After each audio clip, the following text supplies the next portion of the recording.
মহান রব্বুল আলামিনের দরবারে অসংখ্য শুকরিয়া যে আল্লাহ পাক রব্বুল আলামিন আমাদেরকে এই পবিত্র মজলিসে আসার বসার তৌফিক দিয়েছেন। প্রত্যেকেই শুকরিয়া আদায় করি, বলি আলহামদুলিল্লাহ। সেই মহামানব রাসূল পাক সাল্লাল্লাহু আলাইহি ওয়াসাল্লামের দরবারে প্রত্যেকের কোটি কোটি দরুদ ও সালাম বর্ষিত হোক। প্রত্যেকেই বলি আল্লাহুম্মা আমিন, আল্লাহুম্মা আমিন। তবে ভাই, একটা দুঃখজনক কথা আপনাদের না বললে নয়। আমাদের মৌলানা সাহেব তো বললেন একটু ফাঁকা জায়গাগুলোকে পূরণ করুন। আচ্ছা বলেন তো দেখি, এই জায়গাটা রাসূলুল্লাহ সাল্লাল্লাহু আলাইহি সাল্লাম যে বলেছেন, এই জায়গাটা কোন জায়গা বলেন তো? জান্নাতের বাগান।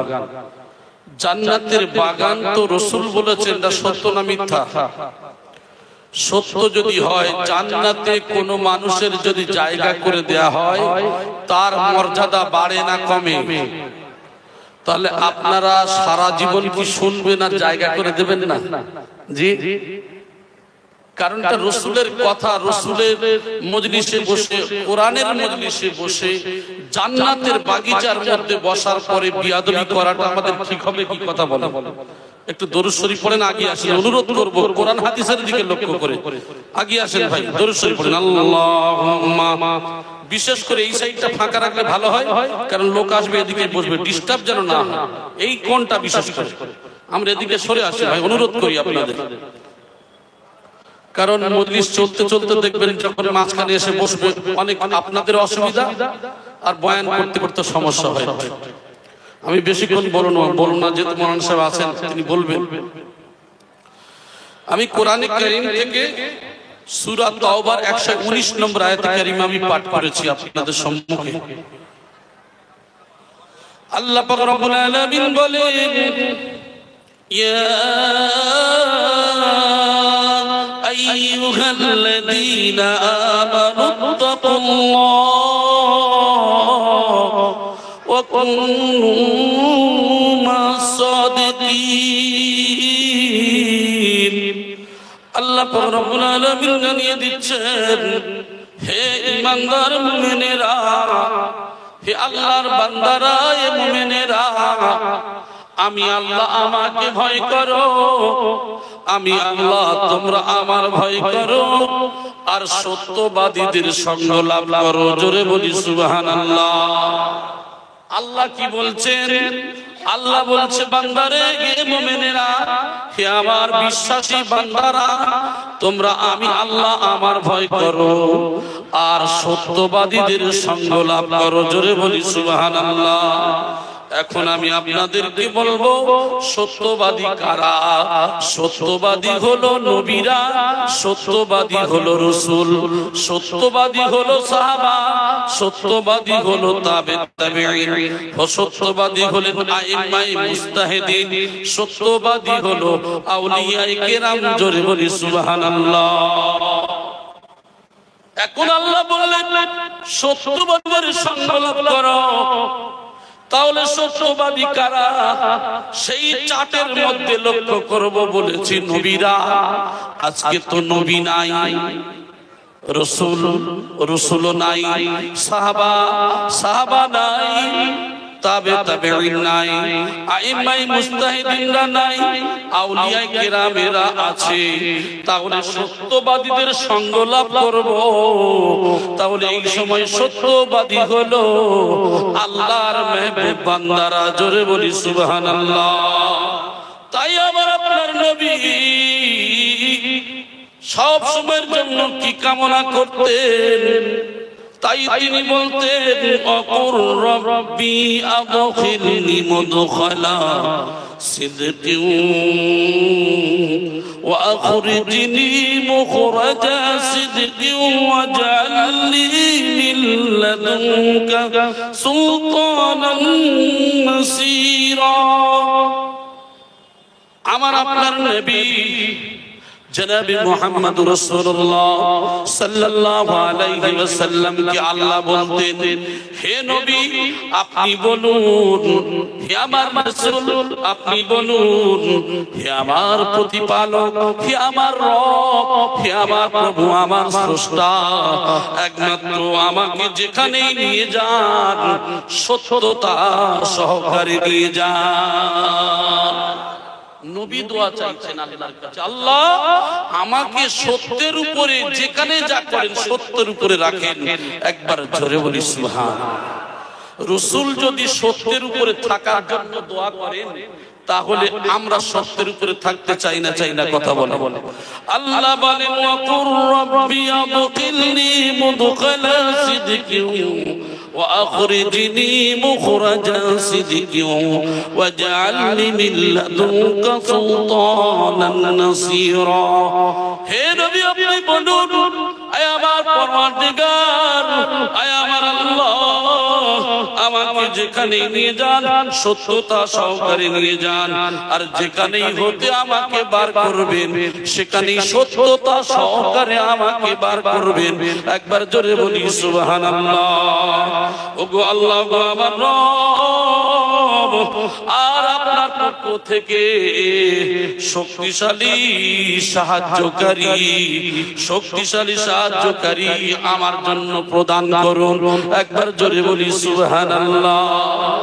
শয়তান আল্লাহর কাছে ওয়াদা করেছে, ও আল্লাহ আপনার আদমকে সিজদা না করার কারণে আপনার জন্য আমি 6 লক্ষ বছর ইবাদত করলাম, কম বেশি সুচ পরিমাণ জায়গা ছিল না সিজদা দিতে। আমি আজাজিল যেখানে বন্ধ করি নাই, কিন্তু একটা হুকুম না মানার কারণে আমি আজাজিল হয়ে গেছি, ইবলিস হয়ে গেছি। অতএব কিয়ামত পর্যন্ত আদম সন্তানদেরকে আমি এমন করে এদের ঈমানকে বরবাদ করে দেব, এদের ঈমানকে ধ্বংস করে দেব। তাই আমার আপনার রাসূল এই জন্য করে আল্লাহর কাছে দোয়া চেয়েছিলেন, আল্লাহ আমার সত্যের উপরে রাখুন, আমার সত্যের মধ্যে থেকে বার করুন। আর মদদ করনেওয়ালা যদি হয় আল্লাহ আপনি ছাড়া শ্রেষ্ঠ মদদগার তো কেউ নাই।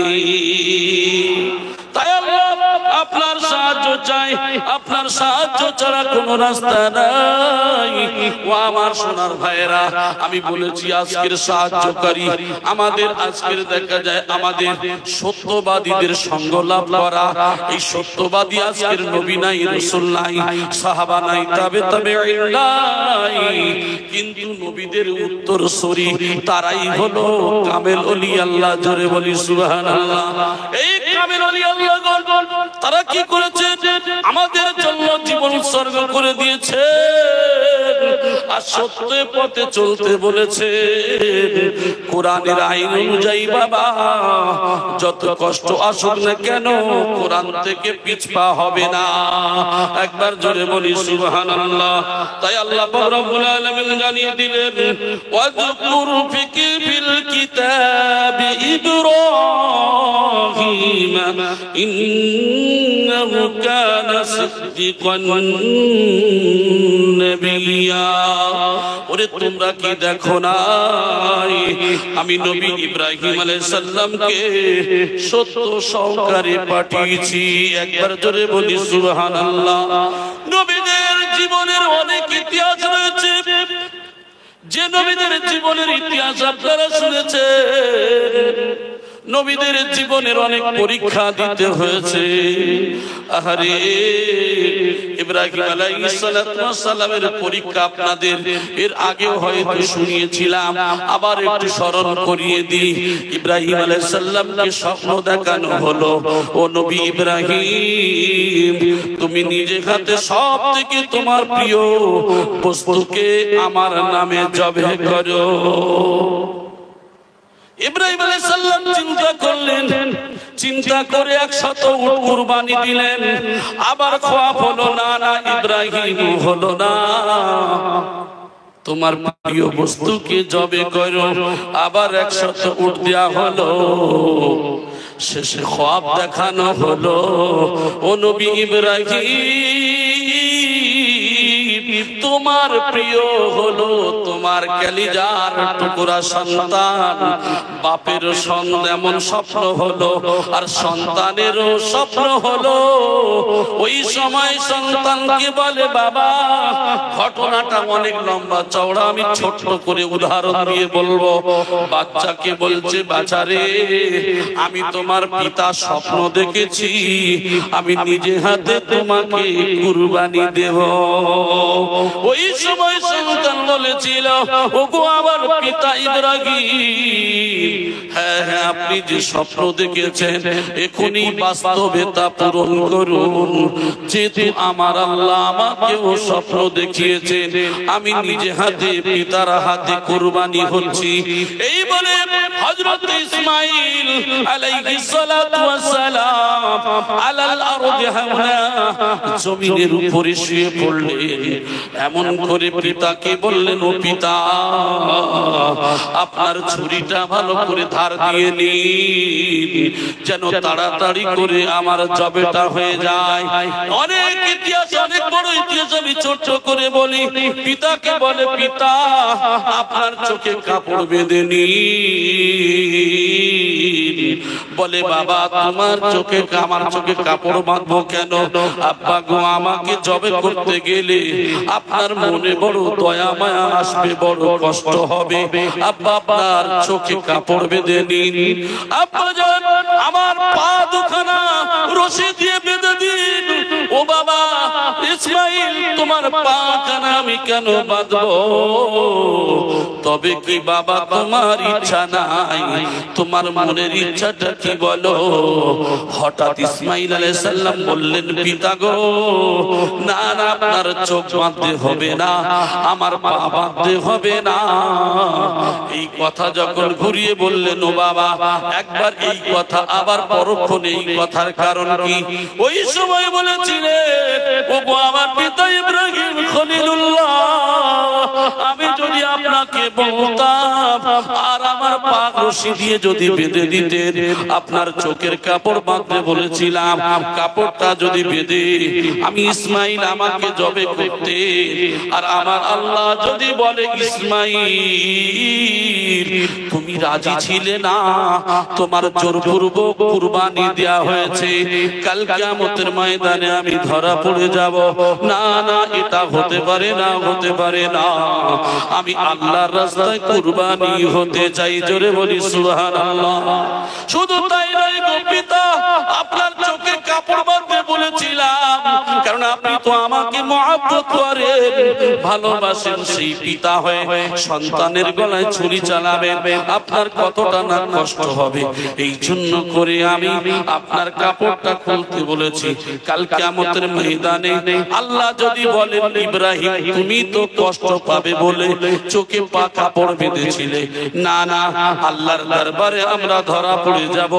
এই চিন্তা ভাবনা করে একের পরে এক সব কথাগুলো বলে দিয়ে বললেন, আব্বা জান, আমি পায়ের রশি বাঁধতে বলেছিলাম, আমার পাটা নড়াচড়া করবে জবের সময়, আর আমার পাটা আপনার শরীরে লেগে যাবে। লেগে যাওয়ার কারণে না জানি আমি কত অপমানিত হব, লাঞ্ছিত হব, কারণ বিয়াদবি করে ফেলবো, আমার পাখানা আপনার শরীরে লেগে যাবে। এই জন্য করে আমার পাটা বাঁধতে বলেছিলাম।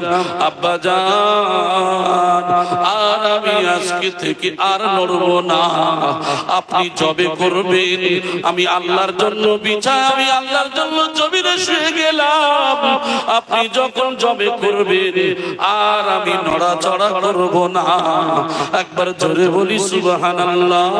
ইব্রাহিম আলাইহিস সালাতু ওয়াস সালাম বিসমিল্লাহি আল্লাহু আকবার বলে ধারালো ছুরি চালাতে শুরু করেছেন।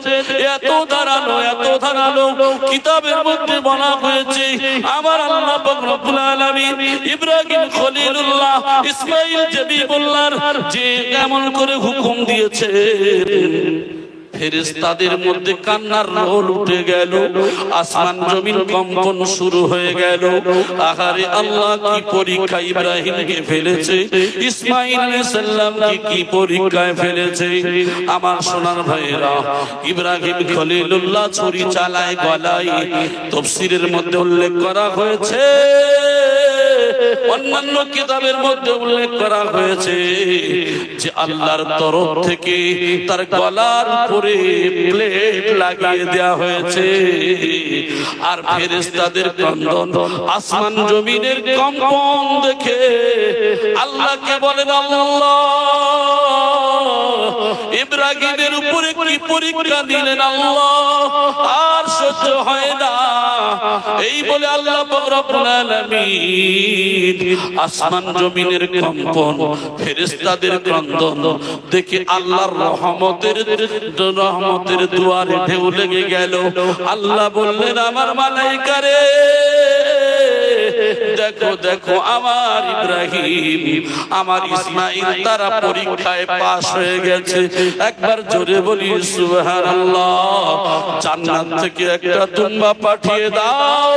ওই জান্নাত থেকে দুম্বা পাঠিয়ে দিয়ে হযরত ইসমাঈলকে যখন নিয়ে দুম্বাকে দেয়া হলো, দুম্বাটা সঙ্গে সঙ্গে জবে হয়ে গেল।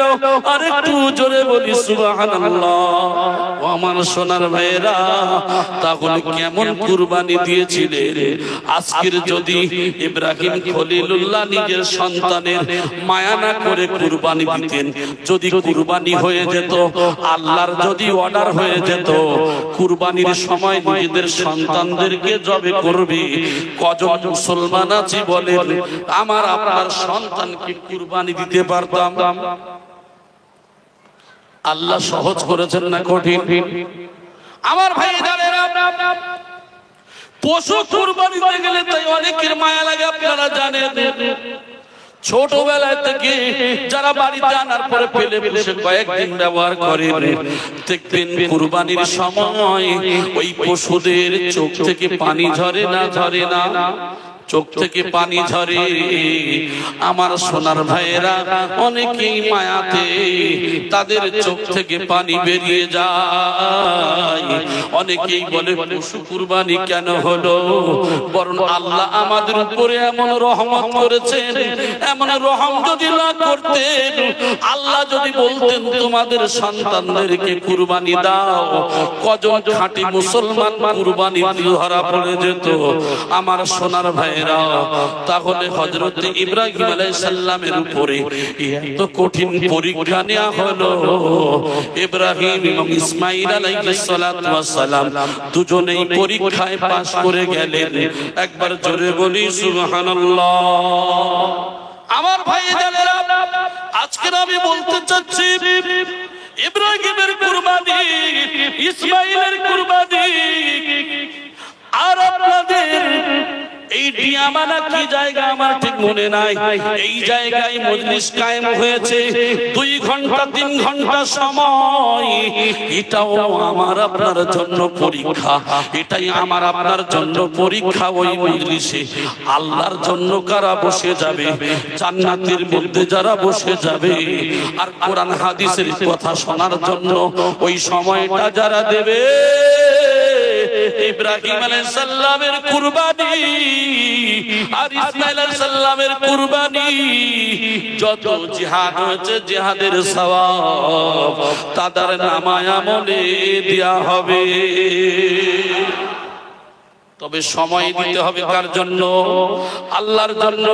তাই নবী দোয়া চাইলেন, আল্লাহ আমার সত্যের উপরে রাখুন, যেখানে বার করবেন সত্যের উপরে বার করুন। আমার আপনার আমার আপনার নবীর জীবনে একটাও মিথ্যা ছিল না, জোরে বলি সুবহানাল্লাহ। আর আমরা নবীর উম্মত, আমাদের জীবনে কেউ মিথ্যা বলে? সত্য বলে না। 100-র ভিতরে 50টা মিথ্যা। কিসে মিথ্যা?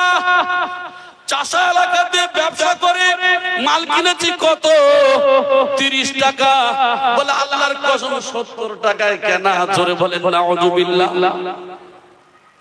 হালাল ব্যবসাকে হারাম করলো, ব্যবসা হালাল কিন্তু হারাম হয়ে গেল। পাল্লাতে 10 গ্রাম চুরি করে রাখা হলো। ও সোনার ভাইরা, 10 গ্রাম চুরি করে ধনী হতে পারবেন না, বরং আপনি যদি হিসাবে ওজনে সঠিক দেন আর হালাল ব্যবসাতে 20 টাকা কেনার পরে যদি বলেন আমি 40 টাকা ছাড়া দিতে পারবো না, সত্যের উপরে যদি ব্যবসা করেন, এর উপরে একমাত্র আল্লাহ পাক রব্বুল আলামিন মদদ করবেন। জোরে বলি সুবহানাল্লাহ। কিন্তু এখন সমস্যা কি দাঁড়িয়েছে জানেন? জানেন সবাই মিথ্যা কথা বলে, মানে কেউ মিথ্যা কথা বলবে। জি, এখন ব্যবসা এমন জায়গায় দাঁড় করিয়েছে, ও তো আল্লাহর কসম খোদার কসম খেয়ে সর্বনাশ করেছে। কেনা হলো 30 টাকায়, বলছে 70 টাকা, বিক্রি করবে 100 টাকা। আমার সোনা ভাইরা, এই মিথ্যাকে, সত্য জিনিস হালাল জিনিসকে আমরা মিথ্যা করে দিয়েছি। না না, পরীক্ষা আমাদের উপরে আসবে। তবে জেনে রেখে দেন, সত্যের উপরে যদি কোনো মানুষ জীবন কাটায়, ওই মানুষ ডাল ভাত খাবে, শুধু খাবে, তারপরেও আল্লাহর রহমত বর্ষণ হবে। মিথ্যার আশ্রয় নিয়ে যত যাবে, এ তত গজবের মধ্যে পতিত হবে। আনবে অনেক মাল আর যাবে ওই রকম মাল, সে টের পাবে না। আমার সোনার ভাইরা, তাই আমি আপনাদের অনুরোধ করে বলি, পায়ে ধরে বলি, আমার সোনার ভাইরা, এই জন্য করে রাসূলুল্লাহ সাল্লাল্লাহু আলাইহি ওয়াসাল্লাম সব সময় দোয়া চাইতেন, আল্লাহর কাছে দোয়া চাইতেন, আল্লাহ আমার সত্যের উপরে রাখো। আর আমার সন্ধালিয়ার ভাইরা এখান থেকে ফোন করেছে, কোথায় ফোন করেছে, ভাই তুমি কোথায়? এখন দেখা যায় বাড়িতে প্যান্ট শার্ট পরছে আর বলছে আমি সন্ধালিয়ার বাজার পার হয়ে আসছি। কিসে বলে? ফোনে। ফোনের ভিতরে 100-র ভিতরে 90% মিথ্যা কথা বলে না, বলে না? ও সোনার ভাই, এই মিথ্যার আশ্রয় নিয়ে 1 নম্বর কথা, এই যে মুনাফিকের চিহ্ন বা ফাসিক যারা হয়, এই চিহ্নগুলোর দিকে লক্ষ্য করে এই গুনাহ নিয়ে কবরে যাওয়া যাবে না। এই জন্য করে আমার আপনার নবী রাহমাতুল লিল আলামিন তিনি দোয়া করতেন বেশি বেশি, আল্লাহ আমার সত্যের উপরে রাখুন, আমার সত্যের মধ্যে থেকে বার করুন। একবার জোরে বলি সুবহানাল্লাহ। আল্লাহ পাক রব্বুল আলামিন অন্য জায়গায় জানিয়ে দিচ্ছেন, ইন্নাল্লাহা لا يهدي من هو مشرك كذاب। আল্লাহ পাক রব্বুল আলামিন জানিয়ে দিচ্ছেন, কি বলছেন? ইন্নাল্লাহা, নিশ্চয় আল্লাহ তাআলা, লা ইয়াহদি, তিনি হেদায়েত দেন না, মান হুয়া মুশরিকুন কাযাব, কাদের? সীমা লঙ্ঘনকারী যারা হবে, মিথ্যাবাদী যারা হবে, এদের হেদায়েত দেবেন না কে? আল্লাহ। এখন অনেকেই আছেন আল্লাহ হেদায়েতের মালিক। হেদায়েতের মালিক যদি আল্লাহ হয়, তাহলে আমার হেদায়েত যখন দেবে আমি হেদায়েত হব। এখন আমি মিথ্যা বলবো, দুনিয়ার যত নোংরা কাজ আছে সব করব, আল্লাহ তো হেদায়েতের মালিক, হেদায়েত দেবে। আর আল্লাহ বলছে বান্দারে, হেদায়েতের নিয়ত নিয়ে বসবি, আমি আল্লাহ তোরে হেদায়েত দেব। বাঁশবাগানে বসে বসে ফ্রি ফায়ার খেলবি, রাস্তার পাশে বসে বাগানে বসে মদের বোতল ধরবি, বিড়ির টান মারবি, দুনিয়ার যত নোংরামি সব করবি, আর বলবি আল্লাহ হেদায়েত দেবে। ওরে শুকনো হারামখোর, আল্লাহ হেদায়েতের জায়গা কোন জায়গা বলে দিয়েছেন? সেই জায়গা হলো কোরআনের মজলিস, সেই জায়গা হলো হাদিসের জায়গা। সেই জায়গায় বসার পরে নিয়ত নিয়ে বসতে হবে আমি হেদায়েত হব, আমি কোরআন অনুযায়ী চলবো, নবীর হাদিস অনুযায়ী চলবো। এই নিয়ত নিয়ে যখন বসে যাবে, আমার আল্লাহ বলেন আমি আল্লাহ তারে হেদায়েত দেব। কিন্তু হেদায়েত ততক্ষণ পর্যন্ত দেবেন না যারা সীমা লঙ্ঘন করে, যারা মিথ্যা কথা বলে। তো আমাদের সমাজে দেখবেন নামাজ পড়ি, সব ভালো কাজ করি, মিথ্যা ছাড়তে পারি না। আর এর মাঝে দেখবেন সীমা লঙ্ঘন বলতে কত সীমা লঙ্ঘন হয়, ঠিক কিনা? আমরা ভাবছি তো আমি নামাজ পড়ি, আমি তো পাক্কা মুসাল্লি, আমি তো ভালো মানুষ। বাহ্যিক দিক থেকে দেখছেন লোকটা ভালো, কিন্তু ইমানদারের খাতায় সেখানে হলো জিরো। তাহলে জেনে রাখবেন ও আমার সোনার ভাইয়েরা, সব কিছু ভিডিও ক্যামেরা হচ্ছে, এখানে দেখেছেন লাইন দিয়ে ক্যামেরা চলছে, গোটা পৃথিবীতে প্রচার হচ্ছে না হচ্ছে না? এখানে বলতে গেলে হিসাব করে বলতে হয়, কারণ সব রেকর্ডিং হচ্ছে, গোটা বিশ্বে পৌঁছাবে। আল্লাহ রাব্বুল আলামিন বলছে, বান্দা দুনিয়ায় যদি কথা বলতে গেলে ক্যামেরা দেখে যদি সাবধানে বলতে হয়, আমি আল্লাহ তোমাদের জীবনে গুনাহ করতে গেলে কেমন করে গুনাহ করো আমি আল্লাহ জানিয়ে দিয়েছি। এই ক্যামেরার থেকে কঠিন ক্যামেরা তোমাদের শরীরের অঙ্গ প্রত্যঙ্গ তো আমি দিয়েছি। আল-ইয়াউমা নাখতিমু আলা আফওয়াহিহিম ওয়া তুকাল্লিমুনা আইদিহিম ওয়া তাশহাদু আরজুলুহুম বিমা কানু ইয়াকসিবুন। আল্লাহ জানিয়ে দিচ্ছেন, আল-ইয়াউমা নাখতিমু আলা আফওয়াহিহিম, তোর জবানকে বন্ধ করে দেয়া হবে। কাল কিয়ামতের ময়দানে সিসি ক্যামেরা হয়ে দুটো হাত কথা বলবে। এই হাত বলবে, আল্লাহ অমুক গাছের আম চুরি করেছিলাম, অমুক বাগানের এই চুরি করেছিলাম, আল্লাহ এই ভাইয়ের বাড়িতে ডাকাতি করেছিলাম, এই পাদে হেঁটে গিয়েছিলাম। সেই দিন হাত কথা বলবে, পা সাক্ষ্য দেবে। আমার আপনার নিজের শরীরের গুনাহ করি, আর নিজের শরীর থেকে সিসি ক্যামেরা কাল কিয়ামতের ময়দানে যদি আল্লাহর দরবারে সব বলে দেয়, তাহলে হাত দিয়ে আপনি কি কাজ করেন, পা দিয়ে আপনি কি কাজ করেন, এরাই বলে দেবে। তুমি 10 গ্রাম পাল্লা চুরি করেছো সে জানে না, 20 গ্রাম পাল্লা চুরি করেছো সে জানে না, কিন্তু এই হাত দিয়ে চুরি করেছো, হাত সেদিন বলে দেবে। পা দেন সেদিন সব সাক্ষ্য দিয়ে দেবে। তাই বলো বলো, এই সিসি ক্যামেরা থেকে কোনোদিন তুমি বাঁচতে পারবে না। হাত্তা ইদা জাউহা শাহিদা আলাইহিম সামউহুম ওয়া আবসারুহুম ওয়া জুলুদুহুম বিমা কানু ইয়ামালুন। আল্লাহ কি জানাচ্ছেন, ওরে বান্দা তোমার সিসি ক্যামেরারও দেখো, শাহিদা আলাইহিম সামউহুম, তোমার দুটো চোখ সেদিনকে সব যা দেখেছো সব সেদিনকে সাক্ষ্য দিয়ে দেবে, বলে দেবে।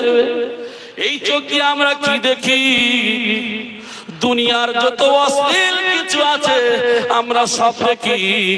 আমরা হলাম পাক্কা নামাজি, আমরা হলাম মাওলানা, আমরা হলাম মুফতি, আমরা হলাম হুজুর, আমরা হলাম পীর বুজুর্গ, আমরা হলাম মুমিন, আমরা হলাম আবেদ, আমরা পাশের পড়ে যে থাকি তাহাজ্জুদ কাজা করি না, আমরা হলাম আবেদা, আমরা হলাম জাকেরা। রাতের বেলা কেউ দেখে না, ফোনের মধ্যে হেডফোন ঢুকিয়ে দিলাম আর কানের মধ্যে হেডফোন ঢুকিয়ে দিয়ে বাড়িতে টিভি রাখা মানা। কেন? অমুক হুজুরের মুরিদ, অমুক পীরের মুরিদ, এ তবলিগের আমির সাহেবের বাড়ির বউ, তাই টিভি তোলা নিষেধ। বড় অ্যান্ড্রয়েড ফোনের মধ্যে হেডফোন লাগিয়ে দিয়ে কানে দিয়ে আলিফ লাইলা ঝিনুকবালা যত রকম বই আছে ওইটা খুলে খুলে রাতের বেলা দেখে। কেউ দেখে না, সবাই বলে ইনি হুজুর, ইনি একজন ভালো মাপের আলেম, ইনি একজন ভালো মানুষ, ইনি যেহেতু মানুষটা বড়ই ভালো, কিন্তু আল্লাহর খাতায় হয়ে গেল কালো। সেই দিনকে চোখ বলবে শাহিদা আলাইহিম সামউহুম ওয়া আবসারুহুম ওয়া জুলুদুহুম বিমা কানু ইয়ামালুন। সেই দিনকে চোখ বলে দেবে, এই কান দিয়ে শুনেছো, কান সেদিনকে আমার আপনার বিরুদ্ধে দাঁড়িয়ে যাবে, আমার আপনার শরীরের চামড়া বলে দেবে। তাহলে কোন চোখ দিয়ে, কোন হাত দিয়ে, কোন পা দিয়ে, কোন কান দিয়ে, কোন চামড়া দিয়ে তুমি গুনাহ করো বলো? সেই দিন সব ধরা পড়ে যেতে হবে। কি উত্তর দেবে? তারপরে মানুষ কি করবে? মানুষের ৬০-৭০ বছরের জীবনের আমলনামাটা এনে বিচারের মাঠে পাশে রাখা হবে। ওয়াউদিগাল কিতাবু ফাতারাল মুজরিমিনা মুশফিকিনা মিম্মা ফীহি ওয়া ইয়াকুলুনা ইয়া ওয়াইলাতানা মা লিহাযাল কিতাব লা ইউগাদিরু সাগীরাতান ওয়ালা কাবীরাতান ইল্লা আহসাহা ওয়া ওয়াজাদু মা আমিলু গাদিরা। শুধু পাশে রাখা হবে, কম্পন শুরু হয়ে যাবে। অপরাধী কম্পন যখন শুরু হয়ে যাবে, আরে পরীক্ষা দিয়েছে, ও জানে পাস করব না ফেল করব, ফার্স্ট ডিভিশন পাবো না সেকেন্ড ডিভিশন পাবো। অনুমান করা যায় না, যায় না কথা বলে, অনুমান করা যায়। অপরাধীরা সেদিন বুঝতে পারবে। আমলনামা যখন কাছে রাখা হবে, কম্পন শুরু হয়ে যাবে। আর যখন আমলনামা দেখবে, বলবে মালি হাদাল কিতাব, এ কেমন কিতাব রে বাবা, জীবনে যা করেছি সব লেখা। রাত 12টার পরে ছাদের উপরে বান্ধবীর সঙ্গে ফোনে কথা বলেছি, ওটাও লেখা। রাত 9টার পরে বন্ধুদেরকে নিয়ে মদের বোতল নিয়ে কলা বাগানে বসে বসে টেনেছে মুরগির ছাট দিয়ে, ওটাও লেখা। বড় বড় বোন ফোন বাপেরকে, বাপ খেতে পায় না, দিন মজুরি করে, বাপের সঙ্গে ঝগড়া, মায়ের সঙ্গে লাটালাটি করে, বড় ফোন নিয়ে রোডের ধারে বসে বসে ফ্রি ফায়ার খেলে। ও সোনার ভাই, দুনিয়ার জমিনের কত গুনাহ শোনাবো, সমস্ত গুনাহে আমরা জর্জরিত হয়ে আছি। সেইগুলো সব লেখা থাকবে আর বলবে মালি হাদাল কিতাব, এ কেমন কিতাব রে বাবা, এ কেমন কিতাব। কিন্তু মানুষ জানে আমি অপরাধী, কিন্তু বাঁচার জন্য বলবে আল্লাহ আমি এ কাজ করিনি, আল্লাহ আমি এ কাজ করিনি। আল্লাহ বলে তুই মিথ্যা বলছিস, তবে শোন, আমি আল্লাহ আমার কাছে চালাকি চতুরতা করে বাঁচতে পারবি না।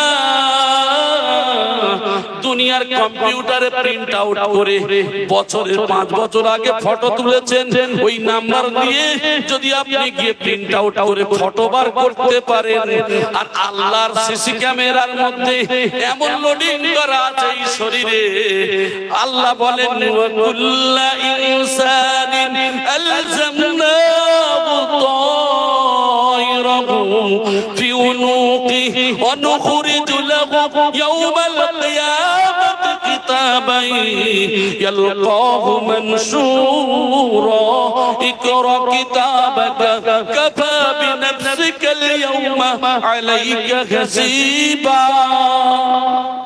প্রিন্ট